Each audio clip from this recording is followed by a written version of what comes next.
Hey guys, welcome back to my channel. It is I, Angelina, here for another video that I am so freaking excited to make today.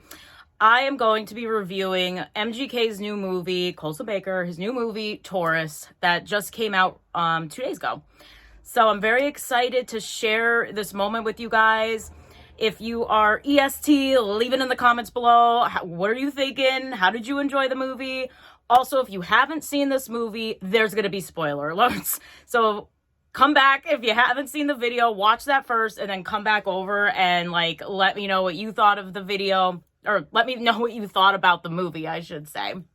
Thank you guys for joining me. Let's just get right into this movie. I did take some notes, just to be transparent too. I watched the movie by myself first. And I did I did react to it. So if you stay to the end of this video, there is a clip of my actual true reaction after watching the movie. So if you feel like it, stay to the end. All right, so the movie starts. There's this music kind of playing. It's like an instrumental sound, very melancholy. Obviously, as the movie progresses, it's kind of like the soundtrack of the movie that we keep coming back to. So he's in the studio, he's alone, he's working on a song, he's on his piano, and that's how the movie opens up. We then go from him in the studio over to the scene where there is a child, he's in his room, kid gets up, goes out into the living room where his parents are just sitting there watching TV, complaining about the internet not working, and this kid, which I wasn't expecting, pulls out a gun and asks his parents if it is real, and then proceeds to use the gun and shoots his parents. That scene cuts off, and now we're back to I might interchange, just so you guys know too, some of these names in and out. I know it's Cole in the movie, maybe I'll say Colson, maybe I'll say Kells. Either way, we all know what I'm talking about here. So Cole is walking through the crowd, which I also appreciated this moment because Reed is his bodyguard, in his regular day-to-day. So I appreciated that he included Reed in the first scenes. He's walking with clearly Megan through a crowd of fans at a show. Of course, he starts to perform, and true Kells fashion, he's walking over the crowd. He's hanging from the I don't even know. I was going to say rafters. Whatever that stuff is that they hang at shows, lighting, I don't know. But we know our man's. He's always climbing on everything and hanging upside down. So that was very, very real.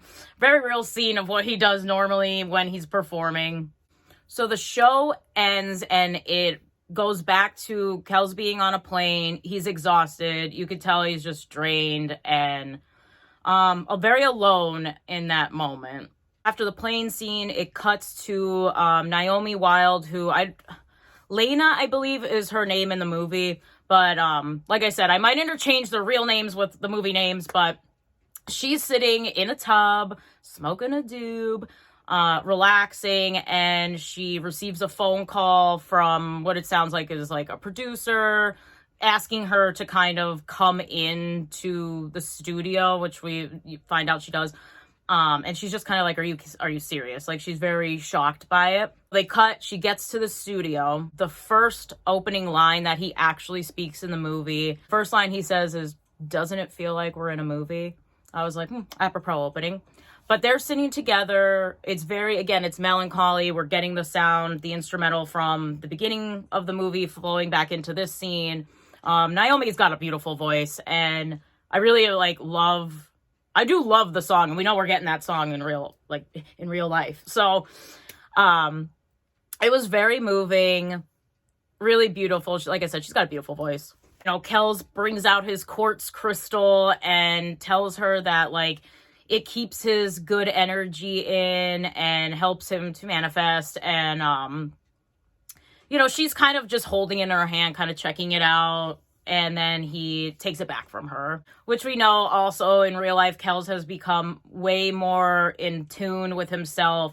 I think Megan is a really big catalyst for that because he does carry a crystal around in his pocket. He has said that before. I don't know if I'll find any footage of it, but he has told us that he does carry a crystal. in his pocket. So again, just another real life experience. He thanks Naomi for coming into the studio. He mentions that he wants the sound, like he wants her voice to sound like it's far away and like everything is upside down, which is foreshadowing for other parts of the movie.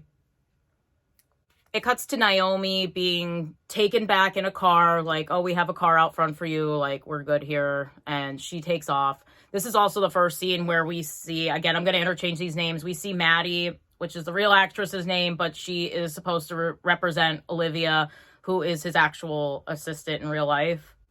After that interaction where we see Maddie, oh god, I'm going to get all these things, Elena, I don't even know her actual, what the name is they made her. So she's either going to be Maddie or Olivia. Maybe I'll just stick with Olivia just because that's his real assistant's name and it'll make it easier for me to just carry on about.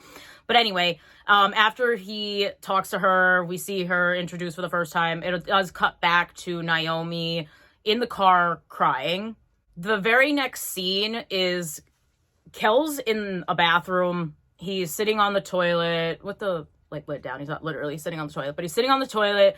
He brings a pipe in. I'm going to assume, just based on what happens next, is that he was smoking ketamine.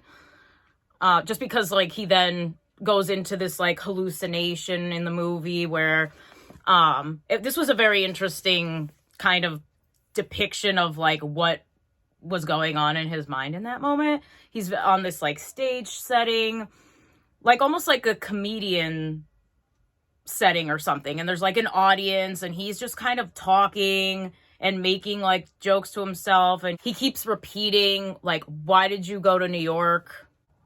He mentions watching Rosie, who in this movie Rosie is his daughter, and then he is on this phone because he's sitting there on the phone, which is what's happening in the scene, and he's repeatedly like saying like, I'm not on anything. Then the crowd continues to applaud and laugh, and the scene ends, like the monologue that was happening ends, and it cuts back to Kel's on the toilet, just out of it.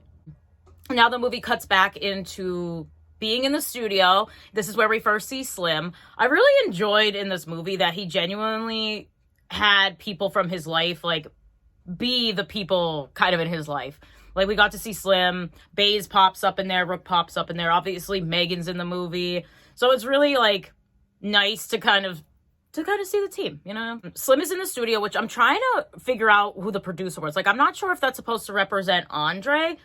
If that's who you think it is, can you leave it in the comments below? Because I got the vibe that that's who was supposed to, that was who it was supposed to be. But maybe I could be wrong, so leave that below. But they're in the studio talking about how the song sounds, because they're listening to the clips that were recorded, and they start having a conversation about how most happy songs actually have very sad lyrics to them. Next scene pops into Kel's. He is leaving the studio. There's paparazzi everywhere. Cameras are in his face, which, if, you know, most of us know, he can't stand that. It really, really affects him and bothers him that, like, he feels just kind of like an object or an animal when people are just all in your face and in your personal bubble and all of that. I could understand. I could never deal with that. He's back in the car with Olivia. She's asking him about how it went and how the song sounded and how she was, and he's just like, what are you talking about? He's like, who? Like, he doesn't remember the scene happening at all. It's clear that he is definitely like on something and just is out of it. The next scene cuts into him being in the pool, which is kind of like what they used for the movie poster of like him chilling there. And he's in this pool. He's out of his mind. Olivia's there outside of the pool watching over him, making sure he's okay. He's just out of it. This is the first scene where his daughter appears, and it's very interesting because she's calling him Cole instead of like dad in the scene, which is very interesting. And he's just incapable of really interacting with her. And she ends up going back in the house, and then he does get out of the pool. Olivia gets him out of the pool. He's back in the house. He's laying on the couch. Love the random fart scene. Thought it was hilarious. Well, it wasn't hilarious, but it was just like a little funniness to how sad that scene really ultimately was. But he's on the couch, passed out. She gets up. He finally awakes and starts to rise for the day. Actually, he's not rising for the day. It's 2 a.m. My bad. It's 2 a.m. So he gets up at 2 a.m. Olivia leaves and he gets on an Instagram live where he's still pretty out of it and he's like trying to play tunes. And it was really funny how they were putting the Instagram like comments in as it was going along, because it was pretty indicative of like the real comments where it's like everybody cheering him on and then there's people just telling him he's an asshole or he sucks or whatever it is. So like, yeah, that was about right for kind of what happens on his regular lives. The scene cuts to this knock on the door, and he answers the door, and it's this woman in this like like faux leather, shiny, I don't know, shiny like black trench coat with these black shoes on. Very interesting vibe there, I guess. She walks in, she's kind of like looking around. Clearly she's definitely like an escort or hooker or something, because you know she reveals what's underneath that coat, and she's in like this lingerie. He's not really too impressed or cares about that part of things. He's more or less like, okay, did you bring me drugs? And so she hands him the Coke, and he has it out on his mirror. He's cutting it up, and as he's chopping it up in the background of the scene, she's still walking around his like house, and she pulls a picture, which we know is Megan. It was his like ex-wife, and she's commenting like, oh, she's so beautiful. And as she's kind of making those comments, he is definitely showing emotional uncomfortability and just like wants to use. So as he's using, the hooker comes, sits next to him. She's like, are we gonna do anything? I guess kind of vibe. So she's like touches his leg and feels this part. This was a little bit amusing too. She finds that there's like a crystal in his pocket, and then he gets shocked in a way, and he's like, I would assume I'm bigger than that, not this 1.5 inch crystal. So that was again like a little like kind of funny little moment there. As they're sitting there and he's still using, he pulls that crystal out and he tells her a little bit of the story of how like it really helps him to manifest, and it holds all of his like good energy and whatnot. And he puts it on the table. And then it cuts to the scene where they're outside by the pool area. They're having sex. It's obviously very meaningless, just even from like his reaction on the chair itself, but also just like the way she was like facing outwards. Like he definitely was not into it. It was like he was just doing it to do it. So the scene ends. He wakes up in his apartment from his calls from like either a producer, manager. I'm not sure. I would assume it's his manager. And it's letting him know like, hey, get ready. You have a meeting to be at. And he's just exhausted, very probably strung out from the night before, and just disconnected. He starts to look around that living room. He's like looking for where's his crystal. It's not on the table. And he starts tearing everything apart a little bit, looking for it, and does not find it at all, which I assumed at that point, like, oh, hooker took it. We go to the next scene where his manager is out by the pool. He's telling him the story of how he has to like bribe his kid to get off his phone, and is essentially saying to Cole, like, can you get your shit together? And his manager leaves kind of just like annoyed. And he says to Cole, like, I pay you, so get your ass in the studio, essentially. Which this scene was interesting because then in the next scene, we go back to Cole and Olivia, Maddie, oh my gosh, I'm so sorry. But we go back to the scene. They're now having like an argument, and he's kind of using the same verbiage almost like from the previous scene where he's like, you're my employee, you work for me, get it together, I need you to do what you need to do. You need to do your job or I'll fire you. You could work at Burger King. Like just really like going off the handle in this scene. She also like, she doesn't say Megan fully, but she says like Meg, and then he cuts her off. And he says he's pissed she could stay in New York. So again, we're kind of getting a little grumblings of like what's going on with the ex-wife. Next scene shows him in the back of a car. Olivia's driving, and he's just like having this conversation. He does apologize for his behavior, and he's just concerned that he just doesn't know how to do things right with Rosie. And is just like down, very down. We're now into the next scene where he's getting ready to be interviewed. There's all these people around.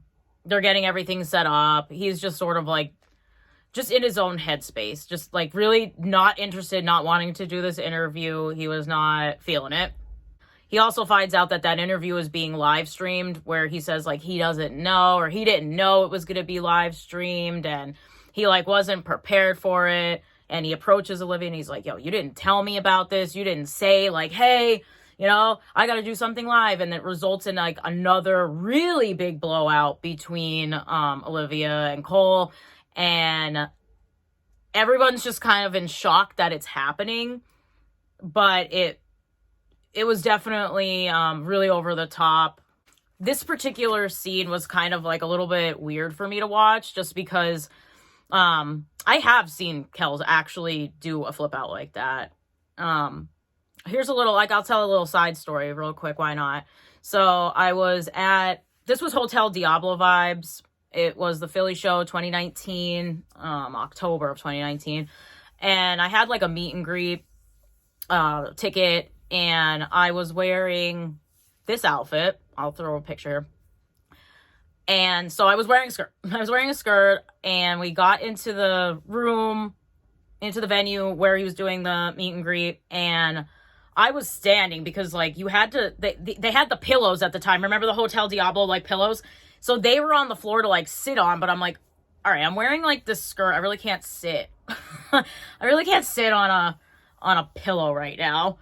And so I just was like standing like kind of in the backside of like by the wall. And in comes Kels. And he sees me like standing there. So first of all, this was just like a whole moment to myself, because he like sees I'm standing there and he's just like, oh, well, like take a seat, and grabs like one of these stool things and like brings it over to me so I could sit down. And in my head, I'm like, is this really happening? Like me, little old me, like you're bringing me a chair to come sit on? Like, okay. So he's sitting there, very agitated, very irritable though. Like it's all over his face. You could see it. Plus anybody who was, you know, if you're a fan from the Hotel Diablo era, he was not in a good place. Not in a good place really at all for that time after that. So anyway, he's on the phone, definitely trying to score something that's very obvious. I could tell. But then somebody else came into the room, and it's a little bit foggy who that person was, but he just flips out on them like, you know, you need to be doing your job, calls this person the C word, you know, see you next Tuesday. Like really, really just, whoop, we went over the top. Our irritability level to 1,000. And it was very shocking to everybody. It was kind of like, oh, well, all right, what do we say now? You know, it was kind of just like, you could tell he was just not in a good headspace. So he did talk a little bit. We all did, you know, have some laughs. Then he did his pictures. So here we go. He looks very happy in this picture, but I could assure you the vibe and the mood was not that face. Oh, and also in the moment when we were like doing the photos, I don't look at my nails now, but like you could see it in another picture, but I had my nails done. And this was just like another thing he said to me during this entire moment, where he just was like, I really like your nails, which was also very weird to hear in a sense. I was like, oh, well, thank you. I guess that was pre the whole undone lacquer deal when he got into nails, but it was still a really interesting, a very nice comment that definitely made my day, but it was we still had a good vibe. I did pull him aside during that meet and greet alone. I gave him, here, I'll put a picture of it here. It was like it's an angel with a prayer. It was very special to me. It was something somebody gave me in a very dark period of my life that I hung on to. And I brought it because I knew how much he was struggling, and I wanted to give him that good energy. And we just like talked a little bit about addiction, and I gave him that. And of course, Kels being Kels had to be like, I'm going to need more than a piece of paper. And I just kind of rolled my eyes because I was like, well, yeah, duh. I mean, a piece of paper sure as hell isn't going to like fix anything in life. But I also captured this picture. I'm going to put it right here, where it was very representative of the mood and the distance and the aloneness that he was absolutely experiencing during this moment. And after he was standing there, he kind of was talking to other people. I walked over to him because I wanted to get down to the show. Because I wanted to be at Barricade. You know how it is. I wanted to be at Barricade. And I walked over to him and I gave him a big hug, and he just thanked me for my energy, which again, you know, sometimes it's very interesting when somebody you idolizes is offering like something very kind back to you. Like, that was a very large statement and meant a lot to me, to have him say like thanking me for my energy. Like, that was a very special moment. And the show was amazing. Totally had vibes during the set. It was great. It was great. He definitely turned up for the show. Anyway, that I just had to share that story because, like, yeah, I've seen that blowout, and you know, it's a little freaky. Okay, real quick pause break. Leave it in the comments. What are you guys thinking about this movie so far? Is it getting you emotional? Because it's getting me emotional. And I also wanted to remind you, if you haven't subscribed yet, please subscribe to the channel and like this video. Of course, within that scene, they do reconcile once again. You know, she's suggesting what to do with his hair and just kind of like having conversation with him. And you could see like them warming back up to each other, which was nice. So now the interview starts. It's being live streamed. He's answering questions, explaining what inspires him and where he gets ideas from. He mentions the Joshua Tree story, which is a real story. I'll put the tweet in here as well, because that was a real thing that happened. I really like this, the way he put this, so I'm kind of going to go right off my notes. He said, music is like a bookmark taking you to a chapter, and I really liked that a lot, because music is like my life.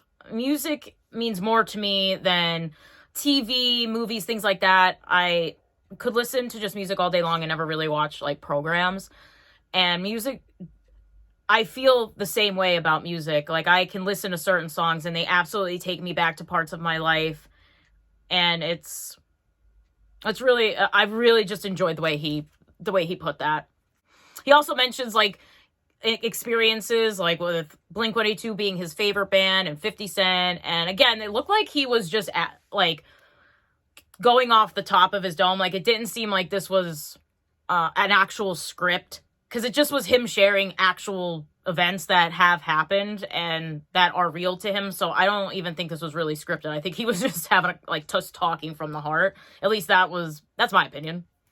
In the interview, he mentions feeling like he's always on display and gets really uncomfortable and just cuts the interview short, leaves the building. We see it once again, like, this is even worse now. Now there's more fans, more paparazzi, to the point of climbing on his car, which again, we've seen videos of not just him, but a lot of like artists and celebrities where people just get crazy. And you can't imagine like what that feels like, because you're no longer just like a human. You're an object. You're an experience to people, and that's kind of it. And as he's sitting in the car as well, he's got his hands like over his head, because he just can't like emotionally handle it, especially handling it in that moment, it seemed. So the next scene, it jump cuts to Cole in a bathroom snorting drugs, and I liked the ambience, because they did it all in like this red kind of lighting, which I thought really like set that mood. And he's in a bathroom of some place. There's all kinds of there's all kind of like stickers and writing all over the walls. So I don't know if he's like, I think it's just like a bar bathroom that he's in. It then shows him sitting at the bar, and he's just kind of like drinking and out of it. And Olivia comes back in. She wants him to go. They have another lunch meeting, and he's just insisting like, no, I just want to have another drink. I want another drink. So he does. And then he gets back in the car to go to his lunch meeting. At the meeting, it's kind of like, I assume it's like a brand ambassador meeting, where they're like talking about him representing merchandise. And the entire time they're talking, just from drugs, drinking, he's completely disassociating and like just mumbling to himself and talking to himself and just completely disengaged. And so that flows into the next scene, where he's like hanging out the car, he's vomiting, he's just out of it, which, again, we have seen videos of Kel's hanging out of car windows, so, I mean, maybe not hanging out the car throwing up, but he likes to hang out of cars as well. Or punch out, you know, Mod Son's front, what is that called? Windshield. He's back in the studio, he's with Lil TJ, and they're making music. I really enjoyed this scene just because I love rapping Kells. Like, don't get me wrong, I love the pop punk era, but I'm really excited for the rap to come back in, or at least be a little bit more of the forefront. So it was really cool and interesting just to like listen to them freestyling. Again, I don't know if that was scripted or what, because it also felt like they were just like freestyling in the moment, which would be cool if that's actually what was going on. But anyway, the scene progresses. They're doing their thing. Pizza gets delivered. Pizza guy wants to come in and grab a photo with little TJ and Cole. So they go back. Cole doesn't want him to come in. TJ's like, let him come in. And so kid comes in. They take their photo. Cole is just like, oh, like he's over it. He just wants to get what he needs to get done. He doesn't want to interact any further. This makes little TJ uncomfortable and ready to just leave because he found that to be just inappropriate behavior. He didn't like it. Tells Kells to humble himself, which makes Kel, after little TJ leaves, he kind of like sits there and reflects, and then he gets aggravated. But I think it was just like realizing like his behaviors do affect his real world, and so then he gets pissed and leaves the studio. So it sets up the scene where you could see he's on like a rampage. He's walking, he's smoking that cigarette down the street, and this is where we see Ruby Rose enter the movie. Again, I don't know what her actual character name was in the movie. I'm calling her Ruby Rose. So she shows up, hair all spiked out, gets him in the car. And sorry, my hair is in my face. Gets him in the car, and they're driving. They're just kind of talking. They stop somewhere. I'm not really sure what she was stopping for. I'm assuming she was stopping to score, and she leaves him in the car. And he's sitting there, lights a cigarette. He's sitting there. He sees a house that has the caution tape around it, which we realize then that this is the same house from the opening scene. He gets out. He's curious about what's going on. As he approaches the caution tape scene, a guy walking down the street, walking his dog, tells him that it was a family, a mother and father, that the kid shot his parents. This leads Cole to want to find out more and decides to enter the crime scene and open the door, walk through the house. We see the couch where the scene happened. He enters the room, lies on the kid's bed. We see him get up and kind of like look over and just look at the wall and walk out of the house.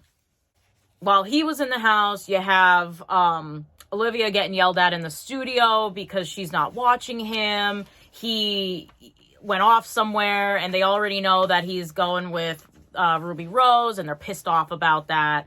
And basically telling Olivia, like, you have to watch him every second of the day. And she's like, he's not a child. So now it cuts back where he's having a drink at a bar. He's in a strip club. This song playing in the background, I actually cannot wait for him to release that song. I really, really like vibed with it. So I'm looking forward to the actual song. But he's in the strip club. They go into like a back room where, you know, where the back room is. There's women performing, you know, their duties with other people. And it cuts to Cole and Ruby are in this room. They're alone. There's drugs out. It's coke. And they're just using and talking and using. And he lets her know, like, oh, I quit my tour. The doctor said in a year, if I keep this going, like, I'm going to end up with a hole in my septum from all the snorting. And that doesn't stop anything. So they continue to use. He definitely overdoes it to the extreme. And you could kind of see in the scene where he does too much that it's just like a lot. It's a lot. His body is handling it weird. He's mentally handling it weird. As they they continue to use, he starts to have hallucinations. He's like not really hearing what she's saying, all of that, and they just continue to use a lot. And then the next scene, it cuts to him walking down the street, and he's all messed up. He's walking with a drink. He's messing around in traffic, laying in the road, just out of his mind. And I'm going to segue to another little side story here. It was not as bad as this scene. Like, I know this scene was probably a little bit overdone. Probably still real life. I'm sure this has occurred to him. Not even questioning that. But the only thing I could say I witnessed him do was when I was in Phoenix in 2019, November of 2019 for my birthday. Amazing experience. Went to the show, went to the after parties, and ended up like kind of like walking with him and the team and a bunch of other girls. And one of the things he did when we were walking around in the backs of like the club area was he was just kind of like normal, kind of reckless, like running himself up on cars and like walking up on them and jumping and just being, I don't know if it's like being that like rock star. Sometimes I always wonder, especially like based on the movie, like if some of the things he's done is just based in the fact that he feels like he needs to do some of those things to portray the image that he needs to. I always wonder that. But anyway, yes, I have seen him be ridiculous with cars. Scene cuts to him in the back of a vehicle, absolutely just messed up, throw up all over him. Olivia opens the door, gives him a Gatorade. He drinks it like he's never drank anything in his life. Gets up, he's vomiting. He's just really, really, really in bad shape. And as he's puking on the road, he's like, I need my crystal. He needs that crystal. The next scene where he's in the studio again, but now we see it's like Megan, because in the beginning, all we saw was her walking with him and it was her backside. So now we officially see, like, yes, it is indeed Megan that is his ex-wife. They're in the studio. They're, like, behind the studio glass. And I don't know if it's the producer. I don't know who it was, though. And, like, Olivia. And they're basically voicing over what it is they're watching through the glass of their interaction. And, you know, it starts off kind of good. Megan's smiling at him. They're definitely smiling at each other. And they're talking. He kind of goes to another room. He gets a cup of probably some sort of either alcohol, something mixed with drugs. Who knows what it was exactly. But the point is that it was something that Megan was pissed off that he was doing. She slaps the cup out of his hand. They start to brawl a little bit. She slaps him across the face. And that was a hearty slap. Like I knew she revved it up for that scene. But yeah, they were going back and forth. She walks out. She's done. She's pissed off. And he's just like besides himself, like angry and upset. So he's back in the car with Olivia, and he's telling her about the house story and how he walked into it, and she was like, oh my God, you like went on a crime scene. Like, are you crazy? And he tells her the story. And this is where we find out that it wasn't just about like the kid doing that with his parents. He sees that when he was staring at that wall, it was a wall that had a poster of him on it. And he says to her, like, yeah, I have fans and like kids look up to me and something along those lines. I might be getting it slightly incorrect, but essentially he's like, I don't want to have like kids look up to me or kids that, you know, shoot their parents and kill their parents. So it's just like it was very upsetting. Now we're back at his house again. He's working on some music. Knock on the door. Hooker's back. And they're in the living room talking. She pulls out a bag of blue pills, which I don't exactly know what that was supposed to represent. Something, I kind of want, the way they were shaped, I don't know. It kind of makes me think they were like Xanax, like blue Xannies that were probably supposed to be like cut. I don't really know. But anyway, neither here nor there. There's blue pills. She puts them on the table, pulls out the crystal, letting him know that she actually did have it. as she's like talking to him about this, he's taking the pills out of the bag. He takes two, one for himself, one for her, and he's chopping them up and putting them in lines, and says to her, like, you know, or she's like, you know, you want to put some music on? I would love to hear your songs. And he was just like, absolutely not. And he ends up putting on this slow song. It's a very like melancholy, like sadder song. He gets up, he starts dancing with the hooker. And then as we see the scene kind of like unfold, it's like the memories are not with this girl. The memories are with Megan. We see Megan come back in. I just love the two of them, honestly, together. They have beautiful chemistry. It's very obvious. And it was a really beautiful scene. Just seeing them connect. It was really sad. It was a very sad, but like beautiful, very emotional scene. And then it cuts back to, you know, her stepping away from the scene, and Megan's no longer there, and he's just alone by himself. So the morning comes, we see the next scene. It shows the mirror that still had the pills on it that were not used. He gets up, he goes to his daughter's room, he's making her bed, getting everything set up, making it look nice. Next scene we see he's outside, he's talking to Olivia. They're sitting by a Buddha statue, and he's essentially just kind of like, oh, I'm good. He's kind of like in this weird spirit. And she's kind of almost like concerned a little bit, like, oh, okay, you're in this better mood. And he's kind of like, oh, I don't know, I just kind of want to be alone. But he does end up, he's in the car with her, and they just start, you know, talking back and forth. And he's talking about like, oh, what kind of ad-libs would you have in music? And I love the ad-libs because he was just like, you know, yeah, and like, hey, and I'm a big fan of that. Like, anytime we're at a show or in the music, like, I always do his ad-libs anytime I sing any of his songs. So it was kind of cute that that was just, like, brought up, because I'm like, yes, I'm a big, firm believer in screaming the ad-libs. And then it shows him in the studio, and Olivia's, like, saging him and trying to, like, cleanse his chakras and his crown chakra, and she's going through him, and then he asks her to, like, open the door. Of course, you always open the door to let out all the bad energy. Now we see him, like, back in front of the piano. He's in the same clothes now he was wearing in the beginning of the video, so we're kind of, like, looping back now. He's working on the song from the beginning, the song that's throughout the movie. Now he's adding lyrics, he's mixing it, he's adding in other instrumentals, and we see him like doing that in this scene. When he finishes the scene, Olivia was on the couch, he wakes her up, and she's just like, okay, where do you want to go? Where do you want to go next? And he was just like, nowhere, I just kind of want to get ready for Rosie to come. And she was just like, oh, you know, okay, good. Like, it was almost surprising that he just wanted to do something calm. So we cut back to the house. He's in his living room.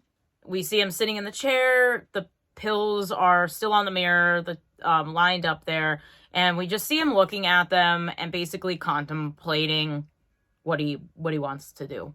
The scene changes to the sun rising. We see Rosie arriving with, I guess it was like I'm not sure who Rosie, like who the nanny or who that person was. So if you also know who that was representing, please leave that in the comments, because I really wasn't too sure. Rosie walks into the house. She walks into, you know, the living room area. She's like, oh, you know, Cole, are you still sleeping? Are you awake? And she walks into the living room and then we cut to the scene or the frame of him on the floor.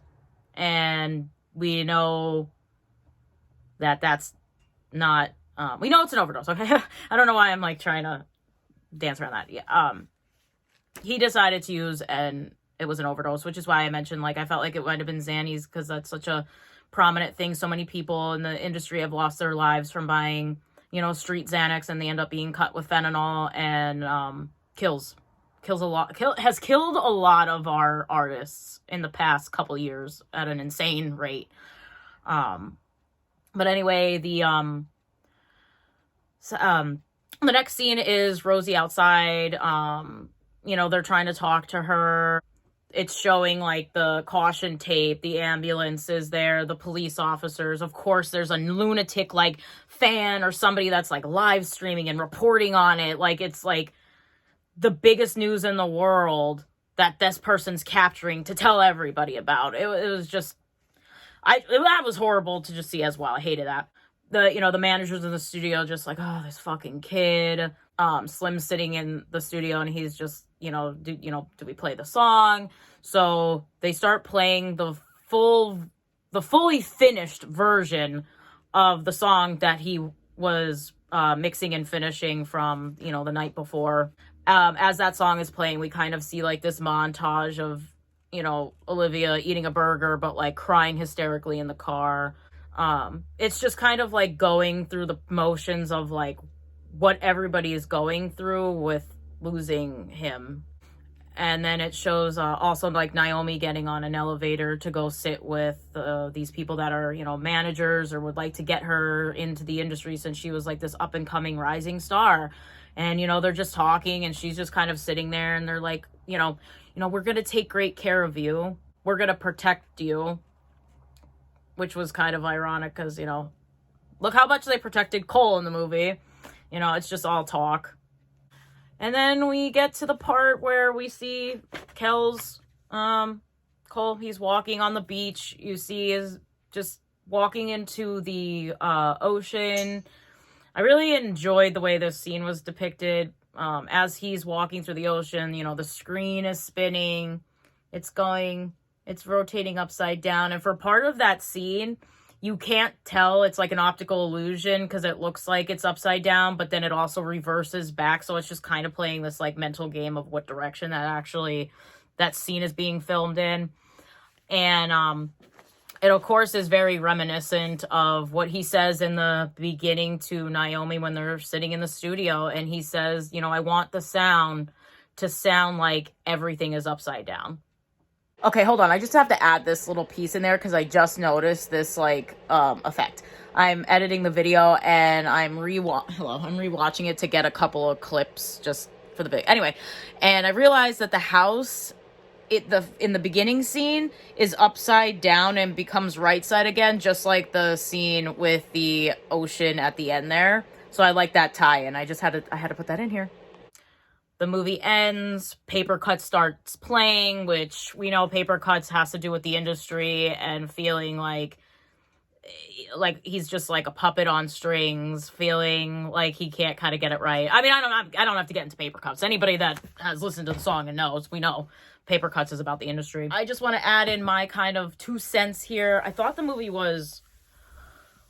Truthfully, it was really hard to watch. I think if you're a fan or you've been around for a really long time or you've been in Kell's presence, like he's not shy about letting us know that he's bipolar, and this was a very good example of what that looks like to people that might have it untreated. I do feel like in his life today he's doing much better, and I know that was a depiction of a lot of past experiences that he's gone through and hopefully not so much like his, life now. I really wish and hope that he is genuinely happy with Megan and that they're living their best little life behind the scenes.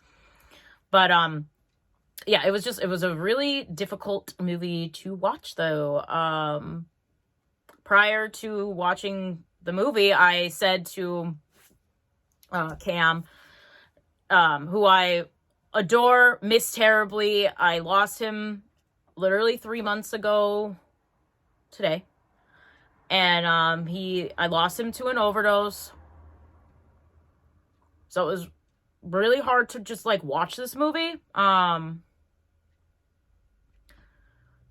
was just really hard. And it made me I was very confused. I don't know. Sorry, I don't want to get too emotional here with this part, but it was really hard. It was hard for me to watch that.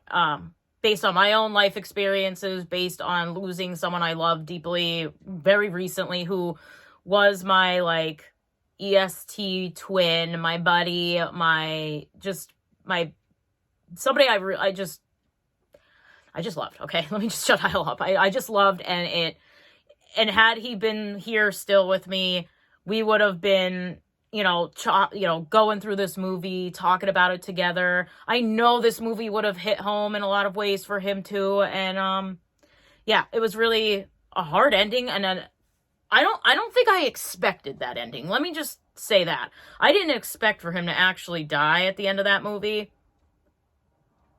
And that was really sad to see, because I'm really connected to him, to EST, and I often have thought about, like, what if this man overdoses and dies? Like, God, that's gonna hurt so much. And like, that was hard to watch, you know, because it's like, it's been a fear of a lot of his old school fans and stuff. Like, and just throughout EST, like, we're always very concerned about his sobriety, and very concerned because we don't want to lose him. We don't want to lose him. We don't want to lose anybody to this evil, you know, epidemic. No, for the fans, it was a very, very artistically done movie. I really enjoyed the whole his saying, you know, art imitates life, and that is very true. We saw that in the movie. I hope we see more movies from him. I'm really looking forward to the new music coming. That is for sure. Ready for this rap era to return. I don't want to say it that way. That's not the case. Like, I'm excited for more rap and beats and all that. I can't wait. I hope there's a tour next year, because it's going to be freaking great. That's all I'm going to say. Thank you so much for being here. Thank you so much for watching. Please subscribe, like the video, leave a comment if you haven't already. And I'll see you guys real soon. Keep manifesting your dreams and desires. Okay, so I just kind of want to capture, like, a real-time moment, because I do really want to, like, review this movie and, like, talk about it. And, like, I just have to say this for myself, and I will put this at the end of the video, so it's not, like, this is the front and center, because I'm sure I'll be made up and whatnot. The ending of that was really hard to watch, just in general, but, like, before I put this movie on, I miss Cameron very much, and, like, I wanted him to sit with me for this movie, and it was a really hard movie to watch. You know, I miss my Cam, and this was a lot. That was a lot. But it was good. It was good. Anyway, I just wanted to tag this at the end, because this was just, like, my real moment of it, and I know when I'm, like, reviewing it, I'll be like, I'll have it together. Anyway, thank you for staying to the end to see this.